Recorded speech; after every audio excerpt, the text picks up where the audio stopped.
Buenos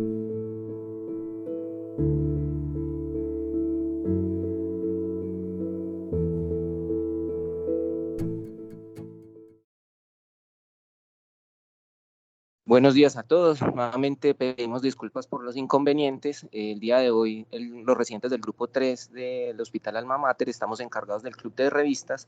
Vamos a hablar sobre el tema de la efectividad del manejo médico en estenosis benigna del tracto de salida gástrico. Agradecemos al doctor Juan Carlos Serna, cirujano general, que nos asesoró para la preparación de este tema. ¿Me confirman, por favor, si me escuchan y se ve la pantalla? Sí, señor, se ve muy bien y se oye muy bien. Adelante, doctor.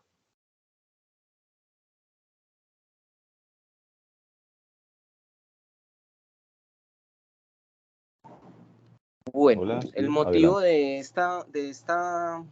de este tema es porque recientemente hemos tenido casos de pacientes con estenosis pilórica o estenosis del tracto de salida benigna, teniendo en cuenta que esta estenosis se presenta en enfermedad acidopéptica solamente en el 5% de la población, y eso ha disminuido su prevalencia dado por el uso actualmente de inhibidor de bomba de protones y reconocimiento temprano en infección de Helicobacter pylori. La causa más frecuente de estenosis del tracto de salida siempre va a ser la malignidad hasta el 80%.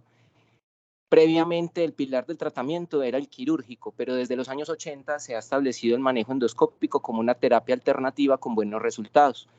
De las causas benignas de obstrucción del tracto de salida tenemos la principal, que es la enfermedad acidopéptica, el uso crónico de antiinflamatorios no esteroideos, también la pancreatitis crónica. Una causa muy frecuente también es la ingestión de cáusticos, las complicaciones ya de la pancreatitis, lipomas o ya como tal una estenosis de las anastomosis de las derivaciones gastroentéricas. Entonces vamos a hablar de unos artículos acerca del tratamiento quirúrgico previamente establecido y también de los desenlaces de algunos estudios que han diseñado para el manejo endoscópico de la estenosis pilórica o el tracto de salida de etiología benigna. Entonces nuestra pregunta pico es: pacientes con obstrucción del tracto de salida de etiología benigna, la intervención es el manejo médico y endoscópico comparándolo con el manejo quirúrgico y el desenlace de la efectividad en este manejo. Nosotros hicimos una búsqueda bibliográfica extensiva en las bases de datos de PubMed, Clinical Key, Scopus, Ovid y Cochrane. Empezamos con el primer artículo.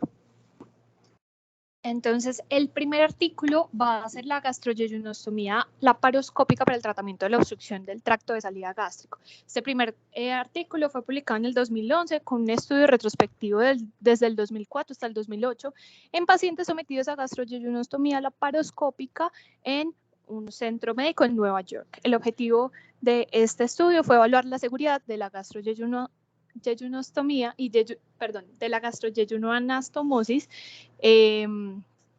laparoscópica para aliviar la obstrucción del tracto de salida gástrico, tanto benigno como maligno. Dentro de los métodos de este estudio se identificaron los casos mediante la base de datos de este centro médico en Nueva York. Se tomaron 28 pacientes, se le evaluó la caracterización de la población en cuanto a demografía, historial médico, a síntomas de presentación y informes quirúrgicos, resultado postoperatorio y patología. Se hizo la evaluación de los resultados a largo plazo y de supervivencia por medio de los registros hospitalarios y por medio del índice de mortalidad del servicio social. Entonces, con base a este estudio, la técnica quirúrgica que emplearon fue o por técnica de Hasson o por técnica con aguja de Beres.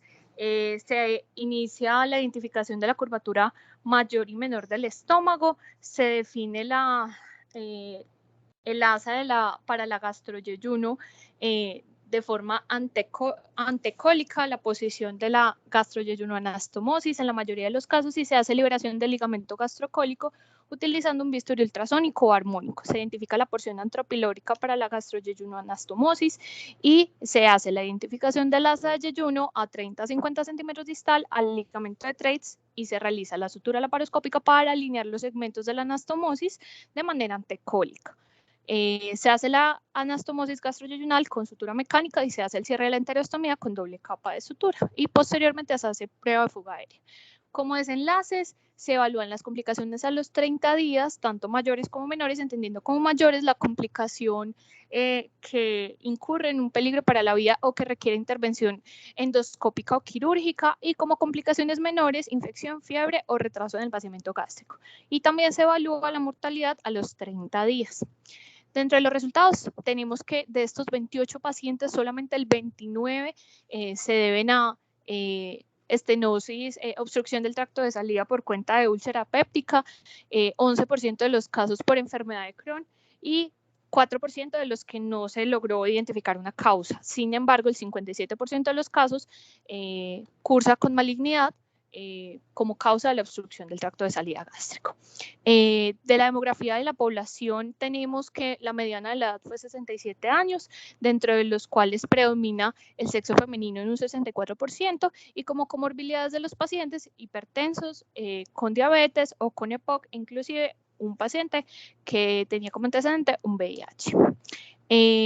Solamente el 46% de los casos, es decir, 13 de los 28 pacientes, presentaron sangrado digestivo antes de la anastomosis gastroyeyunal.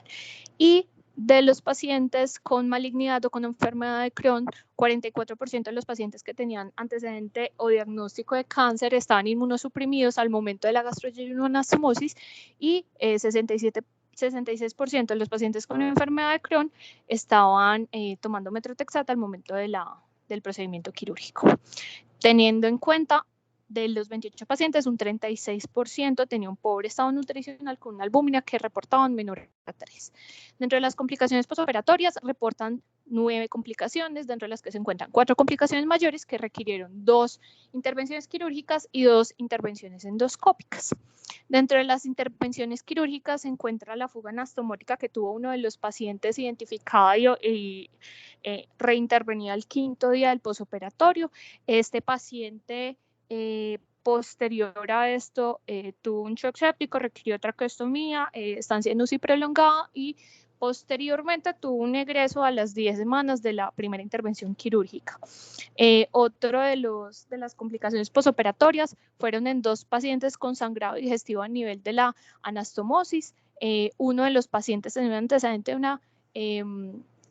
de un colangiocarcinoma, que va a ser el mismo paciente que va a tener complicaciones a largo plazo con reingreso a los 3 meses por nuevamente cursar con obstrucción del tracto de salida gástrico. Y como resultados quirúrgicos destacan que el promedio de duración de la intervención fueron 170 minutos. Esto también dependía del cirujano que estuviera en la intervención. La mediana de ASA fue 3, solamente requirió de los 28 pacientes 1 conversión a cirugía abierta, y de los resultados posoperatorios, la estancia hospitalaria mediana fue de 8 días. Pero entonces, ¿qué se tiene de este artículo?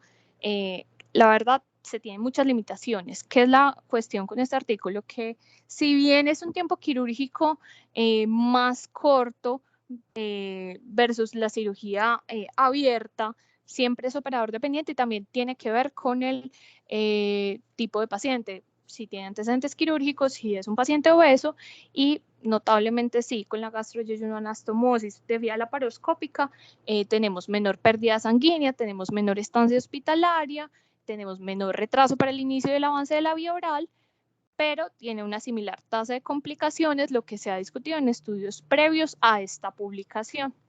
Ellos solamente describen como única limitación un estudio en único centro y concluyen en este artículo que el uso de la laparoscopia como para la gastroyejunoanastomosis es una alternativa aceptable en los pacientes con obstrucción del tracto de salida gástrico, independiente de la causa, con buenos desenlaces y bajo porcentaje de complicaciones. Sin embargo, sí tiene bastantes limitaciones, y es las propias del estudio observacional retrospectivo, también que no existen datos claros sobre si los pacientes que cursaron complicaciones fueron del grupo de causa benigna, que es lo que estamos investigando en este momento. Tampoco hay claridad sobre el porcentaje de pacientes con causa benigna que cursaban con mal estado nutricional en el estado prequirúrgico. Tampoco describen una asociación entre las complicaciones presentadas y los que se llevaron a gastroyejunoanastomosis por malignidad. El tamaño de la muestra, que significativamente es pequeño, y que para el tiempo de publicación de este artículo, la introducción de la gastroyejunoanastomosis por laparoscopia era relativamente reciente. Entonces, conforme a este artículo, vamos a hacer una lectura crítica, y es que se utilizaron los grupos de comparación similares en cuanto a factores determinantes del resultado. La verdad es que no, y es por lo que estábamos hablando de las diferentes causas de obstrucción del tracto de salida gástrico, dentro de los que no está equiparable los grupos a comparar, y tampoco se evaluó la relación entre la causa y el resultado, que era lo que hablábamos ahorita. Realmente los resultados se dieron de forma general y no de forma específica, y no hubo una asociación clara entre la malignidad o benignidad de la causa de la obstrucción del tracto de salida gástrico con los desenlaces y con las complicaciones posoperatorias. Fue un seguimiento largo y completo. Realmente es desconocido, porque el único seguimiento que se hizo a largo plazo fue el del paciente del colangiocarcinoma, que reingresó 3 meses después. Con los demás pacientes no se tienen datos de lo anterior. ¿Fue una muestra representativa? Ya hablamos que lamentablemente no. Y con respecto a la validez externa del estudio, ¿son los pacientes del estudio similar a los míos? Sí, en nuestra población todavía predomina la causa de úlcera péptica en cuanto a la obstrucción del tracto de salida gástrico, y también claramente la causa de malignidad dentro de nuestra población. Y conducen los resultados a seleccionar un tratamiento específico en mi población. Con un tamaño de muestra tan pequeño y con todo lo anterior que hemos hablado de la validez interna, realmente no nos ayuda mucho. El segundo artículo evalúa el seguimiento a largo plazo de los pacientes con obstrucción del tracto de salida gástrico relacionados con úlcera péptica, que fueron manejados de forma endoscópica, con dilatación con balón y con terapia farmacológica. Este fue un estudio observacional retrospectivo que se realizó entre el 95 y en el 2006. En total fueron 26 pacientes, de los cuales todos estos pacientes fueron secundarios a causa de úlcera péptica, y solamente fueron tratados en una única unidad de gastroenterología por un único investigador. El objetivo de este artículo fue determinar la causa de la úlcera péptica y evaluar el resultado a largo plazo de la dilatación endoscópica con balón junto con la terapia farmacológica en los pacientes que cursaron con la obstrucción del tracto de salida gástrico.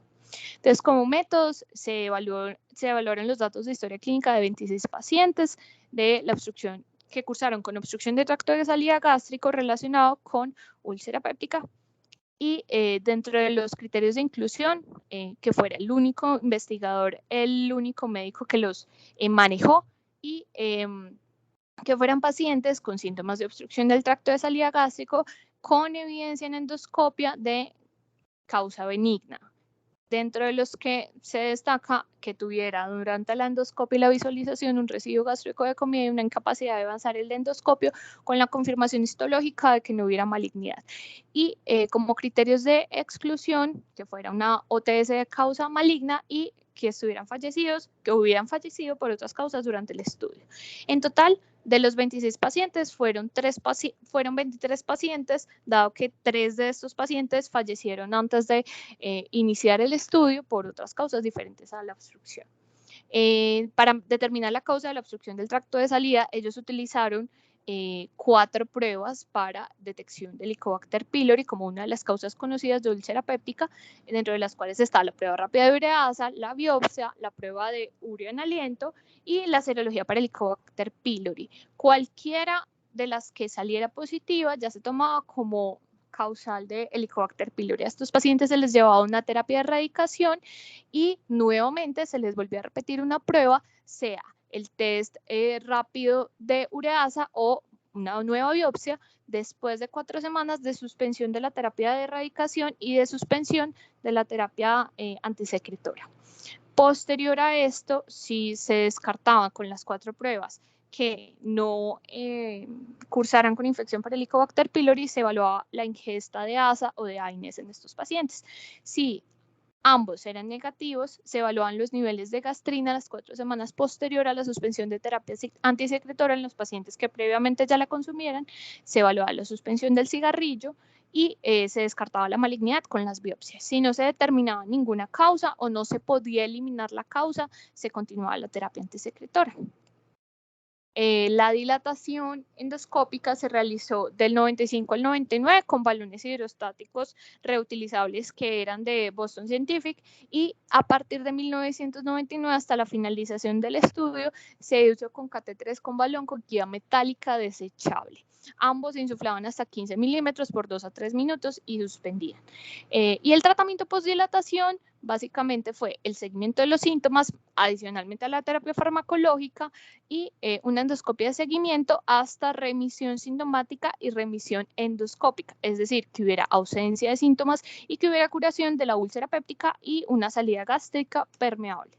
Entonces, dentro de los resultados tenemos que la mediana de la edad fue 71 años, teniendo hasta extremos de edades de 94 años, el 56%, igual que el artículo anterior, eran predominantemente mujeres. La presentación de la obstrucción del tracto de salida, estos pacientes cursaban, el 18 de 28 pacientes cursaban con dolor abdominal, 17 cursaron con emesis, 8 de estos 23, cursaron con pérdida de peso, 2 cursaron con sangrado digestivo como forma de presentación, y 4 pacientes cursaron con dolor abdominal, emesis y pérdida de peso en conjunto. En la endoscopia inicial se evaluó en 14 pacientes estenosis a nivel del píloro, en 6 pacientes estenosis a nivel duodenal y en 3 pacientes de estos 23 estenosis tanto pilórica como duodenal. La duración que se realizó la duración que tuvieron estos síntomas era realmente muy variable. Habían pacientes que llevaban con los síntomas más de 3 o 4 años, como habían pacientes que llevaban con los síntomas alrededor de 2 meses. El número de endoscopias requeridas para hacer las dilataciones esofágicas, las dilataciones de las obstrucciones del tracto de salida fueron con una mediana de 2 dilataciones, pero rescatando que hubo pacientes que requirieron hasta 11 dilataciones endoscópicas para lograr una salida gástrica permeable. Y el seguimiento a largo plazo fue mediano de 43 meses y aproximadamente una mediana de 5 endoscopias de seguimiento. De los 23 pacientes se confirmaron en 17 Helicobacter pylori positivo, y de estos 17 que ameritaron la terapia de erradicación, 13 tuvieron una prueba posterior negativa y 4 lamentablemente no, y debieron continuar con IVP.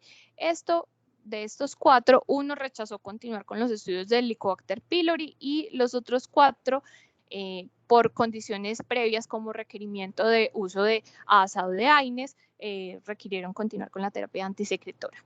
De estos 17 que tuvieron Helicobacter pylori positivo y que se manejaron con terapia de erradicación, 4 tuvieron recaída y requirieron terapia antisecretoria de mantenimiento, y estos pacientes se reasignaron como causa idiopática.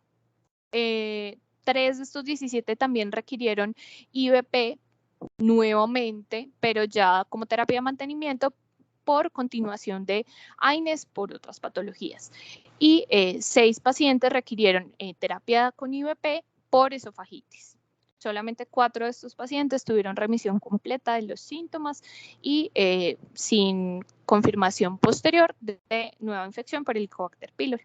De los pacientes que también se evaluaron el uso de ASA o AINES, 8 de estos 23 se confirmó el uso de ASA, y solamente de estos 8, 2 entraron en remisión sin requerir nuevamente terapia de mantenimiento. Dentro de las etiologías, varios de los pacientes no solamente tenían Helicobacter pylori positivo, sino también usaban de forma permanente o crónica AINES o ASA durante el estudio. De los 14 de los 23 pacientes con esofagitis fueron confirmados por reflujo gastroesofágico, y se confirmó que después de la terapia antisecretora y después de la terapia con dilatación endoscópica con balón, hubo mejoría de esofagitis en todos estos pacientes. Sin embargo, en 11 de los 14 pacientes solamente se continuó la terapia de mantenimiento. En 3 pacientes no requirió terapia de mantenimiento antisecretor y aún así mejoraron los síntomas con la dilatación endoscópica y la suspensión de la terapia. Todos estos pacientes entraron en remisión sintomática, a excepción de uno que fue el que no deseó continuar con el seguimiento endoscópico y el control médico ambulatorio. Y a lo largo del estudio hubo y se presentaron 5 fallecimientos por causas no relacionadas a la obstrucción del tracto de salida por úlcera péptica 2 a 5 años después de lograr la remisión sintomática y la remisión de la úlcera péptica visualizada por endoscopia. Entonces, dentro de la discusión de este artículo tenemos que, ya conocemos que en la actualidad, con el conocimiento y con el inicio de la terapia antisecretora y la disponibilidad de la misma en el manejo de la úlcera péptica, ya esta no es la principal causa de obstrucción de tracto de salida gástrico y la supera la malignidad. La cirugía sigue siendo un método de tratamiento, pero no es el único, pero se debe considerar igual la morbilidad postoperatoria y la probabilidad de secuelas nutricionales a largo plazo de estos pacientes. Hay estudios previos a este estudio que describen que el manejo endoscópico no permitía la remisión a largo plazo. Sin embargo, estos estudios recalcaban errores metodológicos, no se realizaba seguimiento posterior a procedimiento quirúrgico o también no había asociación entre la causa de la obstrucción del tracto de salida con las complicaciones que pudiesen presentarse en el posoperatorio.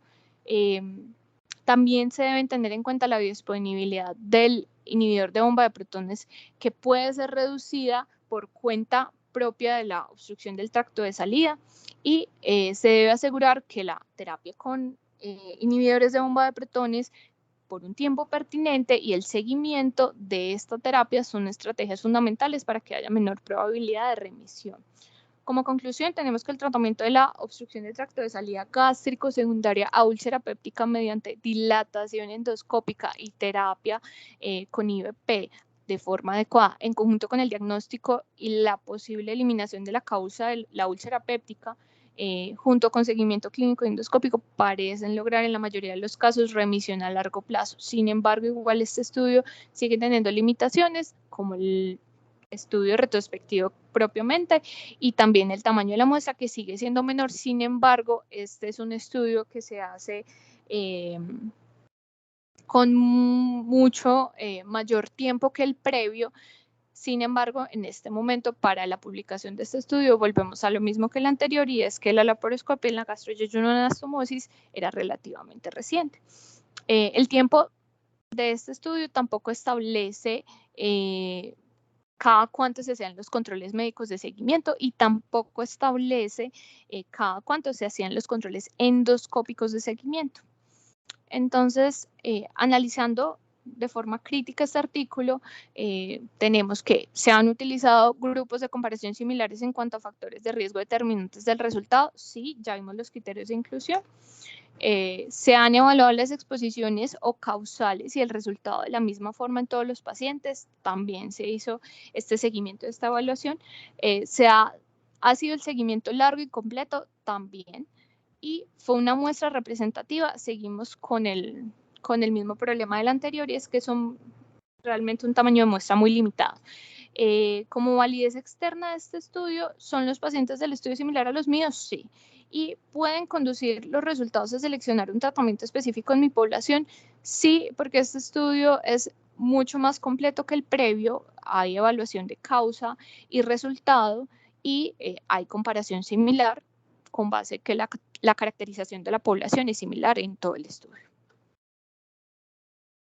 Bueno, ya para complementar los últimos 2 artículos, empezamos con este del 2015 realizado en Túnez, que hablaba sobre la dilatación con balón en pacientes con obstrucción del tracto de salida de origen péptico.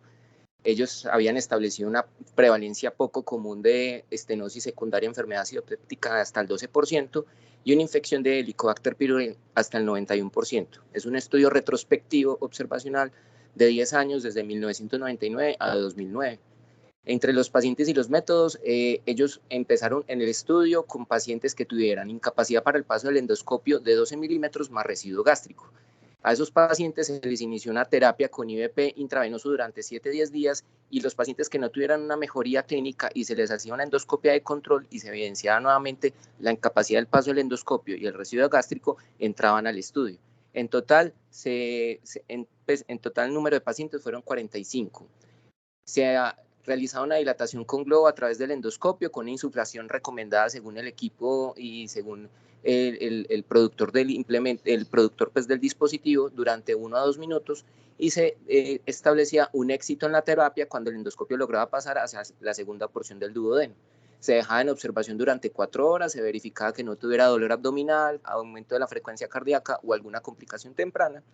Y se establecía también la infección asociada a Helicobacter pylori, ya sea por test de ureasa o por histología. Estos pacientes recibían terapia cuádruple para erradicación y se diagnosticaba o se confirmaba pues, que la terapia fue exitosa después de 6 semanas con un test de ureasa. La cirugía se realizaba cuando el paciente presentaba perforación o fracaso y lo que se realizaba era una laparotomía con gastroyeyunostomía y vagotomía. Y se hacía una endoscopia de control a las 6 semanas.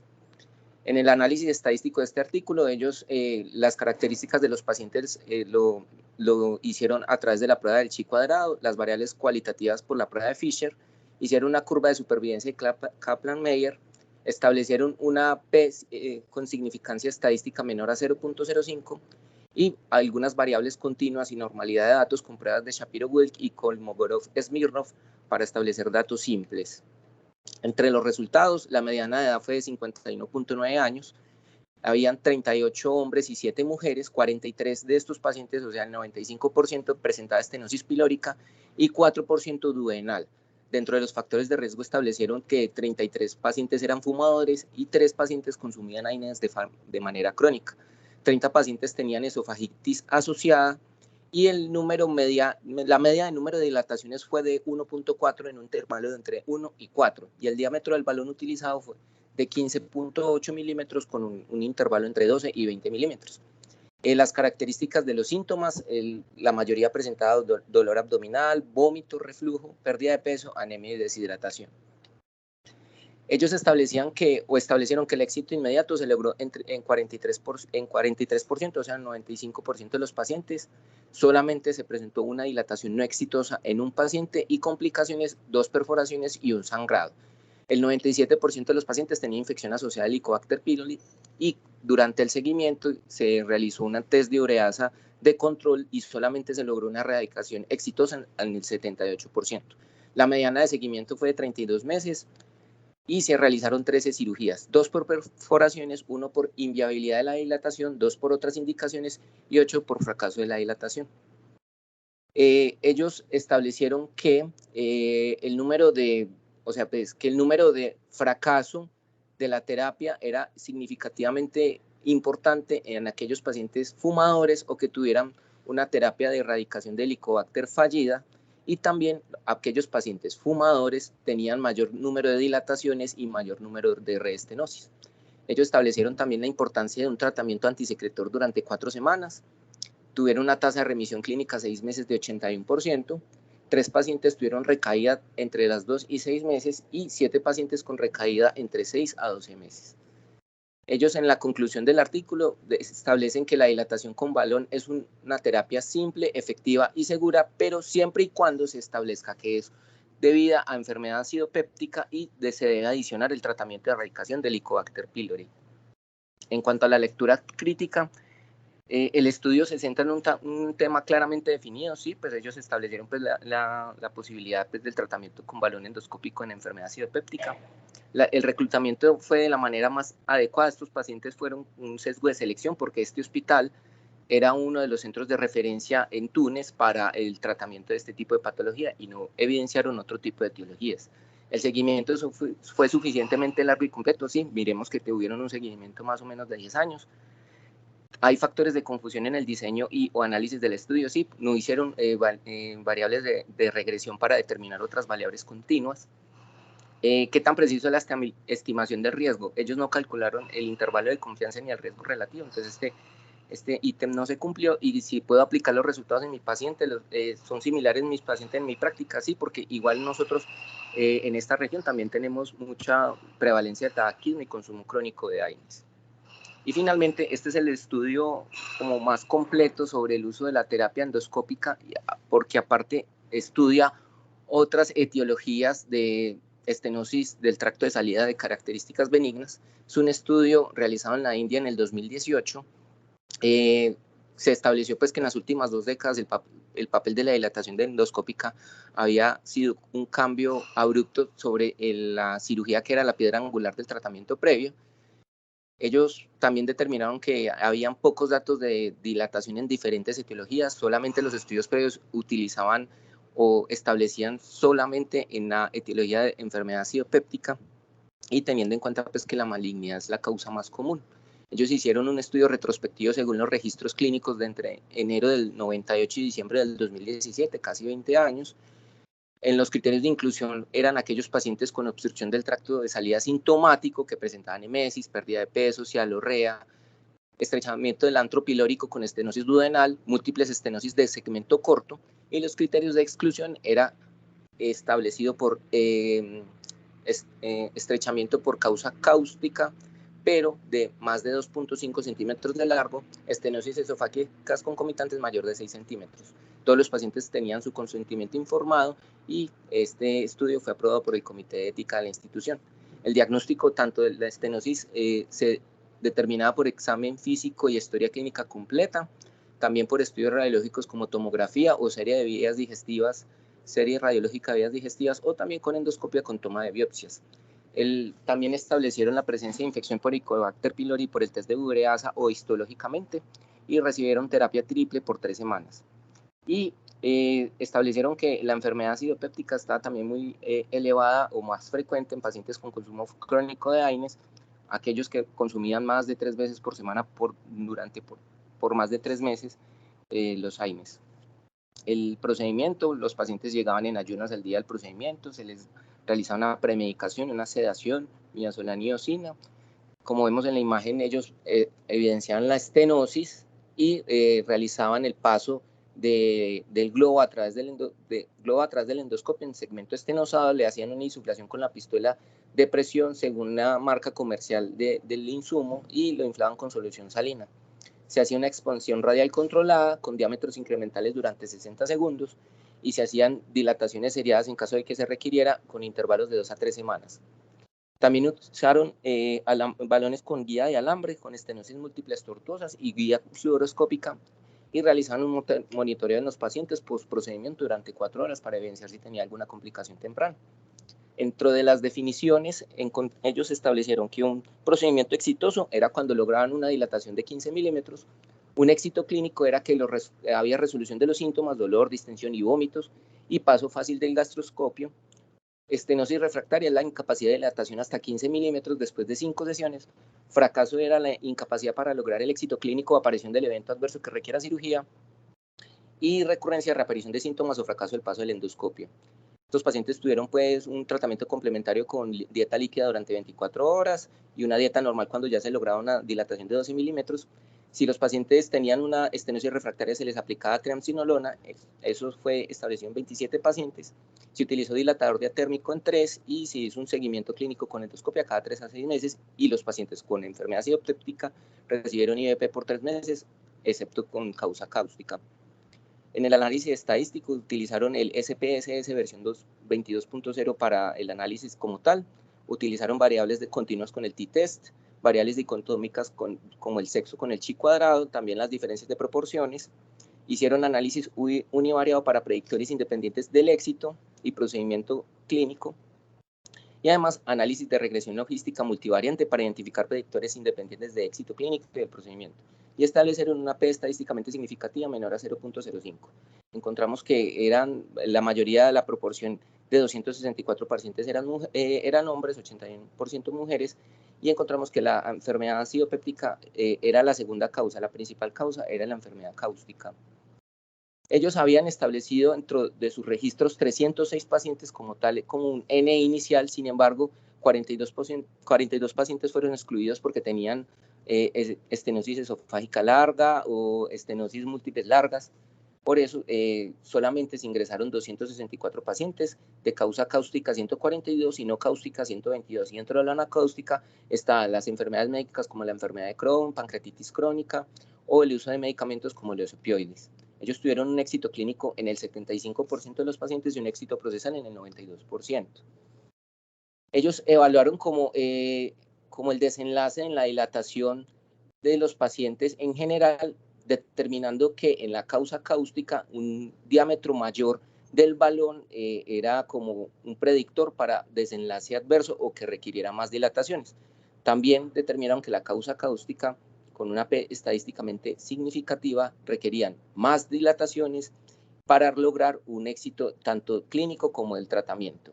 También los de causa cáustica presentaban estrechez refractaria y no lograban como tal un desenlace clínico adecuado.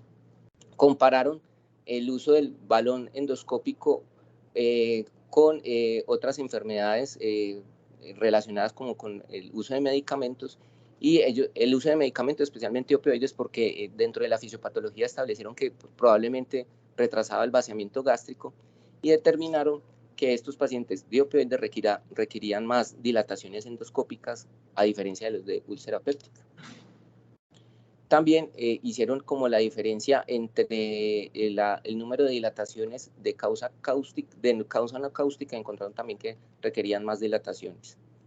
Y en cuanto a factores como tanto de procedimiento como clínicos, determinaron que un uso de un diámetro de balón mayor a 10.8 requería mayor número de dilataciones posteriores, y lo mismo en el análisis multivariado determinaron que el número de dilataciones para alcanzar 15 milímetros era un predictor independiente del éxito clínico. Tuvieron fallo en 14 pacientes por cáustico, 6 pacientes por otras causas. Lograron pues éxitos clínicos y endoscópicos, como ya les había mencionado. Tuvieron un seguimiento de 3 y 6 meses con una mediana de 78.6 meses. Tuvieron 8 pacientes perdidos, pero le hicieron seguimiento telefónico y determinaron la necesidad de medicación, especialmente en recurrencia, necesidad de sesiones repetidas. El 17% no llegaron a los 15 milímetros, pero clínicamente resolvieron los síntomas.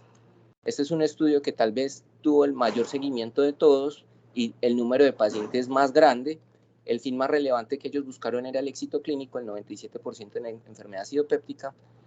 Determinaron que por cáustico la respuesta era desfavorable. Actualmente no hay un punto de corte definido para determinar hasta dónde se pueden dilatar los pacientes. Sin embargo, se ha establecido que si se dilatan más de 15 milímetros se pueden presentar mayores complicaciones. Como les mencionaba, los opioides tienen un mecanismo de acción desconocido. Enfermedades sistémicas también estuvieron involucradas y tuvieron una tasa de eventos aceptable. Las fortalezas fue el número de pacientes, el éxito clínico y del procedimiento, y el uso de un solo endoscopista para un adecuado manejo multidisciplinario, pues, como tal. Y la limitación era que era un estudio retrospectivo con sesgo de referencia, porque este hospital también era uno de los hospitales que trataba con mayor frecuencia este tipo de pacientes. Entonces, en la lectura crítica encontramos que el estudio se centra en un tema claramente definido, sí. El reclutamiento de la manera más adecuada, no, porque tenían sesgo de selección. El seguimiento fue suficientemente largo y completo, sí. Había factores de confusión en el diseño y análisis del estudio. Ellos hicieron el análisis de regresión logística. ¿Qué tan precisa la estimación de riesgo? Ellos no calcularon el intervalo de confianza ni el riesgo relativo. Y si puedo aplicar los resultados en mi paciente similares a mi práctica, sí. También tenemos una alta prevalencia de tabaquismo, enfermedad acidopéptica, e incluso pues actualmente con uso de otros medicamentos. Estos son como las conclusiones para llevar a la casa. Actualmente todos estos artículos los sacamos también de las guías de referencia, tanto japonesas como de la ASGE, y actualmente hay una guía reciente de las clínicas de Norteamérica, donde no hay estudios comparativos entre tratamiento endoscópico y quirúrgico en patología benigna. Si hay mucho estudio en patología maligna, hay evidencia insuficiente para comparar cada uno de los procedimientos. Se debe determinar la etiología, el tamaño de la úlcera. Se determina que una úlcera o una estenosis mayor de 3 centímetros, pacientes no son candidatos a terapia endoscópica. también las comorbilidades. Hay algunos algoritmos de manejo que actualmente ya establecen el uso de terapia endoscópica según las guías internacionales, y eso es una herramienta que deberíamos tener en cuenta actualmente. Entonces, esa era como la charla del día de hoy. Quedamos atentos a comentarios, preguntas del área virtual, porque no tuvimos posibilidad de tener el salón el día de hoy.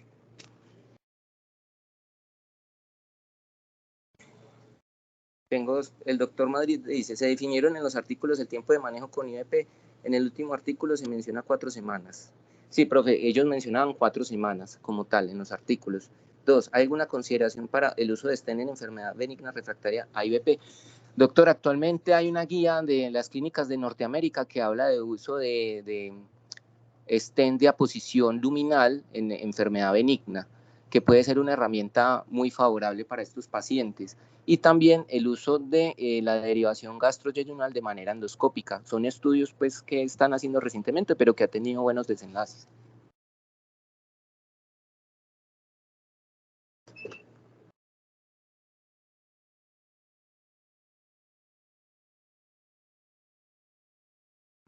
No sé si el doctor Serna tenga algún otro comentario, o el doctor Madrid si Sí. le pudo resolver la pregunta.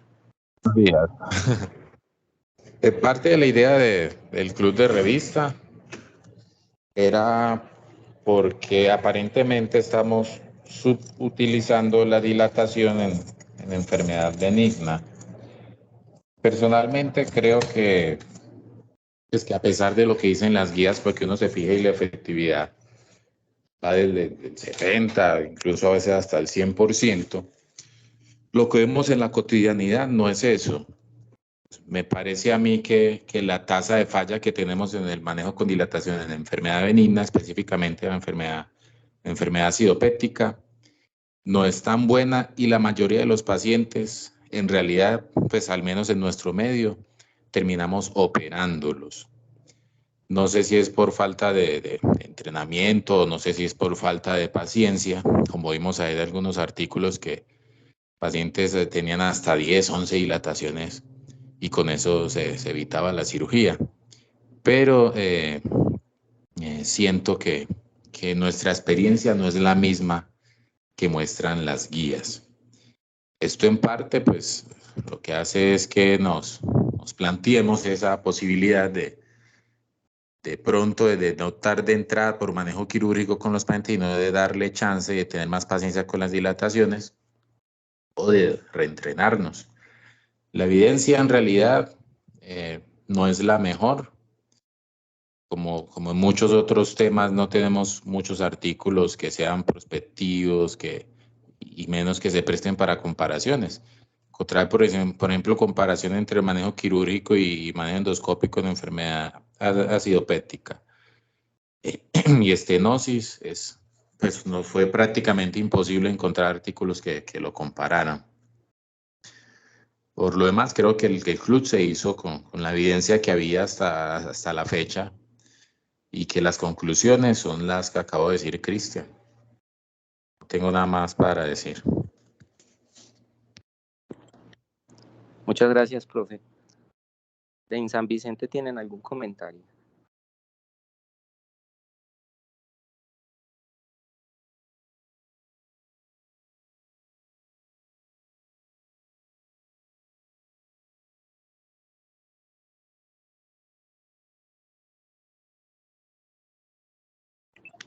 Bueno, siendo así, si no hay más comentarios, damos por terminada la reunión. Muchísimas gracias a todos y feliz día.